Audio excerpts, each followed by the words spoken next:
Hello guys, welcome to Alibaba Cloud Apsara Clouder Cloud Computing Specialist Certification online course. In this course, we will talk about building a WordPress website infrastructure using Alibaba Cloud Resource Orchestration Service or ROS. The course outline provides you an overview of the course. It will consist of the following topics. What is Alibaba Cloud Resource Orchestration Service? How does an ROS template look like? We will describe the basic structure of an ROS template. We will then provide an architectural overview of the Alibaba Cloud resources that will form the WordPress stack and will be deployed using the ROS template. Before creating and deploying the ROS template, we will provide an overview of the ROS template used to deploy the WordPress infrastructure. We will then create the ROS template using the Alibaba Cloud Console and deploy the WordPress stack from the ROS template created in the previous step. What is ROS? ROS is a service that provides developers and managers with a simple tool to create and manage Alibaba Cloud resources. An ROS template is a text file in JSON format and can have any extension. Using ROS template, one can define their resources, configuration, and the dependencies between them, essentially deploying the infrastructure as a code. Alibaba Cloud ROS is very similar to Amazon Cloud Formation, and anyone knowing AWS Cloud Formation can adapt to Alibaba Cloud ROS very easily. Alibaba Cloud provides an ROS console, API, and SDK using which one can deploy and manage Alibaba Cloud resources. ROS is free of charge, and only resources created using ROS will be charged based on the selected plan. This chapter describes the basic structure of an ROS template. It consists of the following sections: the template format version, the description, metadata, parameters, mappings, conditions, resources, and outputs. Template format version. This is a required section of the ROS template. The current version of the template is September 2015. Description. This provides a description of the template and is an optional section of the template. Metadata. You can use the optional metadata section to include arbitrary JSON objects that provide details about the template, for example, layout information used for visualization. Parameters. Using parameters in templates can improve the flexibility and reusability of the templates. When creating a resource tag, template users can override the parameters in a template to create a resource which meets their business requirements. For example, a web application requires a resource tag containing one server load balancer instance, two ECS instances, and one Apsara DB for RDS instance. In this case, you can define the instance type in the template and also specify a default value. While creating a stack, you can select the instance type depending on the type of environment you are creating. For a development environment, you can choose a ecs.t1.small instance, while for a production environment, you can choose an ecs.c1.large instance. When you don't specify a value for the instance, it will take the default value defined. Mappings. It defines a multi-layer mapping table. With a built-in find-in-map function, the corresponding value of the key can be found. In the resources and output section of a template, you can use the built-in find-in-map function to obtain the mapping table value by providing the key. For example, you can find the image ID to be used for a particular region. The input parameter will specify the region param, Hangzhou for example, and the find-in-map function can be used in the resources section to select the value of the image ID suitable for the region and whether you would like a 32-bit or a 64-bit version. Conditions. Each condition item is defined by functions and or not and equals. Multiple conditions are separated by commas. In this example, we define a condition which says create a production resource if the input parameter value is prod. If you look at the resources section here, it defines a resource type for the prod environment type. If the environment type is prod, the first data disk is of category cloud efficiency and the second data disk is of category SSD. If the environment type is not prod, then there's only one system disk attached to the instance that is of category cloud efficiency. Resources. Resources are the actual infrastructure components that are deployed as part of the ROS stack deployment. For example, VPC, ECS instances, server load balancers, security groups, RDS instances, etc. Resources consist of resource ID and resource description. If you define multiple resources, use commas to separate them.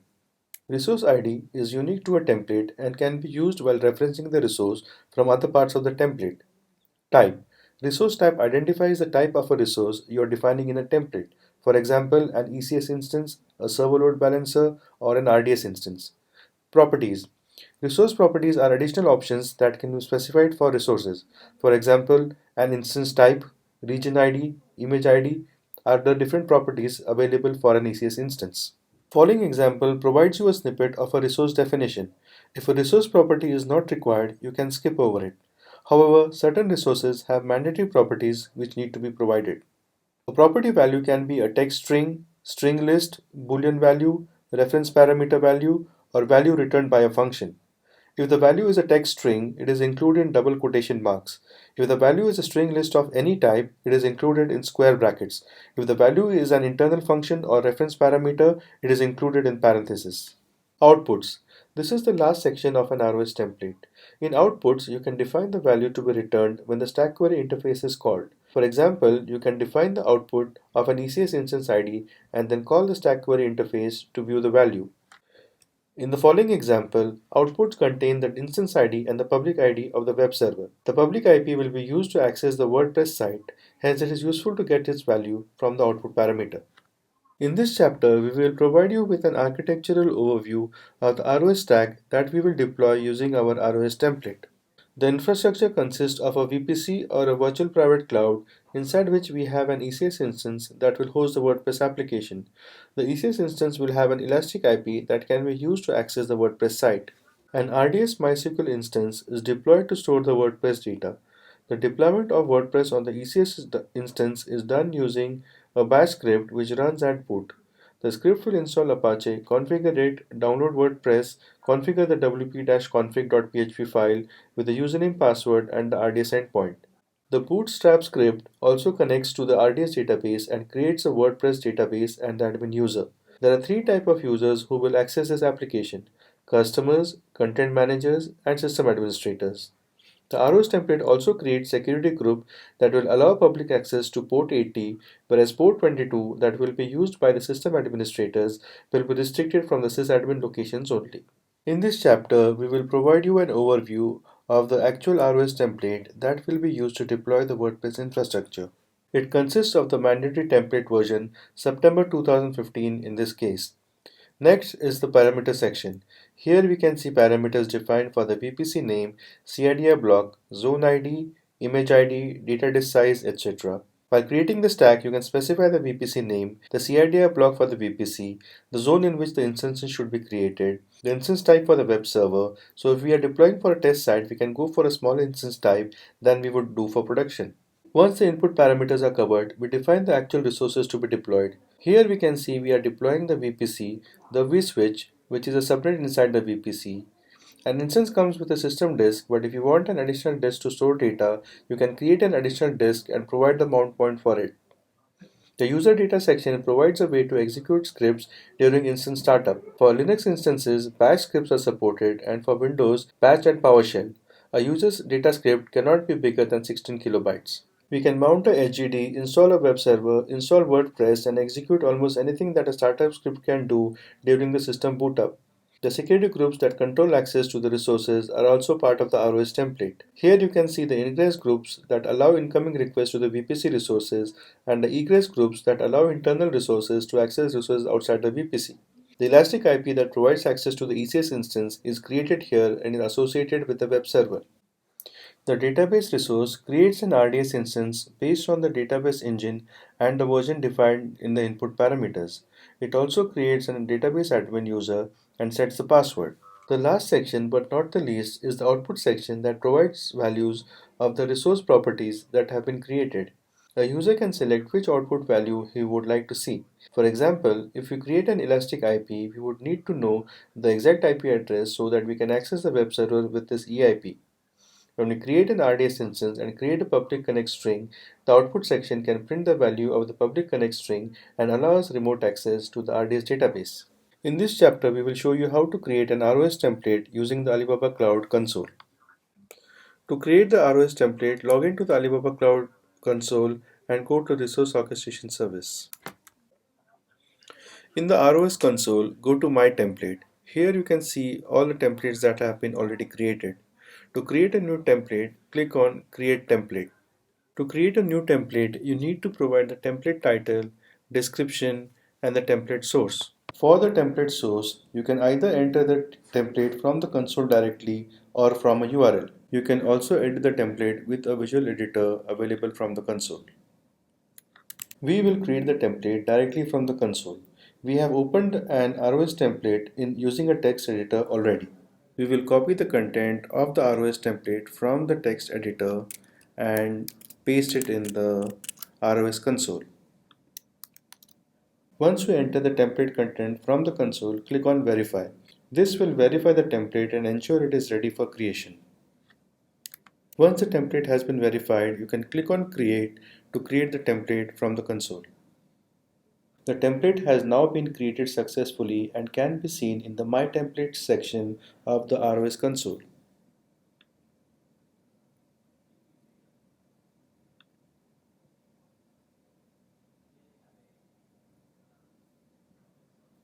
In this chapter, we will show you how to create the WordPress stack using the template that we created in the previous chapter. We will create the stack from the Alibaba Cloud console. To create the WordPress stack, log into the Alibaba Cloud console, go to ROS and select My Template.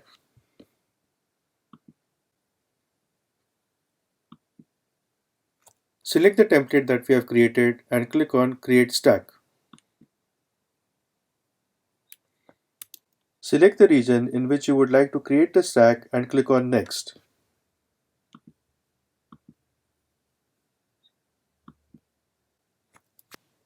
Here you can see a form with a list of parameters that we have defined in the template.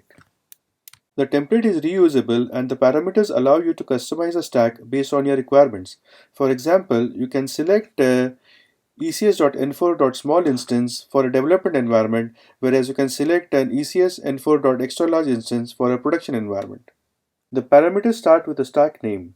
The stack name must be unique and cannot be changed after creation. Creation timeout is specified in minutes and is the amount of time the stack creation process will wait before it will time out. Rollback.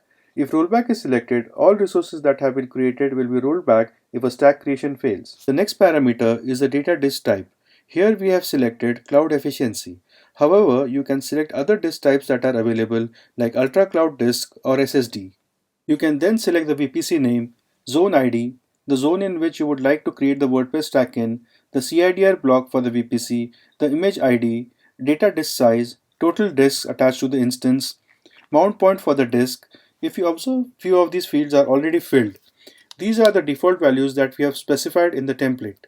You can select the instance type for the WordPress server and then set the password. You will then set the database name, the database engine, MySQL in this case, the engine version, and whether you want the database to be in a multi-AZ configuration.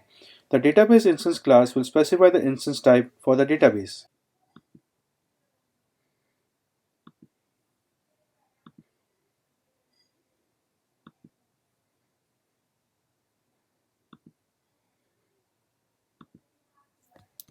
You can define the database storage size, the database network type, that is if you want the database to be accessed publicly over the internet or from inside the VPC through the intranet.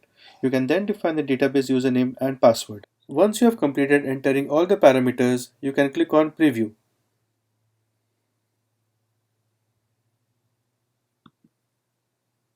ROS will verify that all the parameters entered are valid and provide a preview of all the resources with their properties that will be created as part of the stack creation.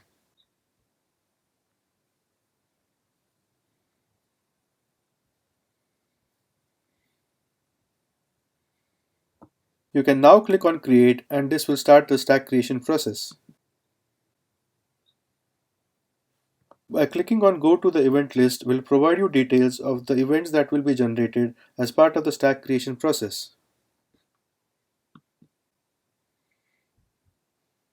Clicking on Overview will show you the status of the stack creation. Clicking on Resource will show you the status of the resource being created. The resource creation has been completed. We will click on Overview and as you can see, the stack creation is complete. The output section will provide the values of the outputs that we have specified in the template. The EIP address, for instance, is the elastic IP that we will use to access the WordPress site. We will copy the EIP, open another window and enter the EIP. As you can see, this will take us to the WordPress installation page. Clicking on Continue will start the WordPress installation process. Here you can specify the title for the site, select a username for the WordPress admin, select the password, enter an email ID for the site admin, and click on Install WordPress.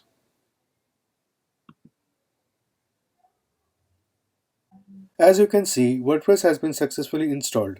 Click on Login and it will take you to the WordPress login page.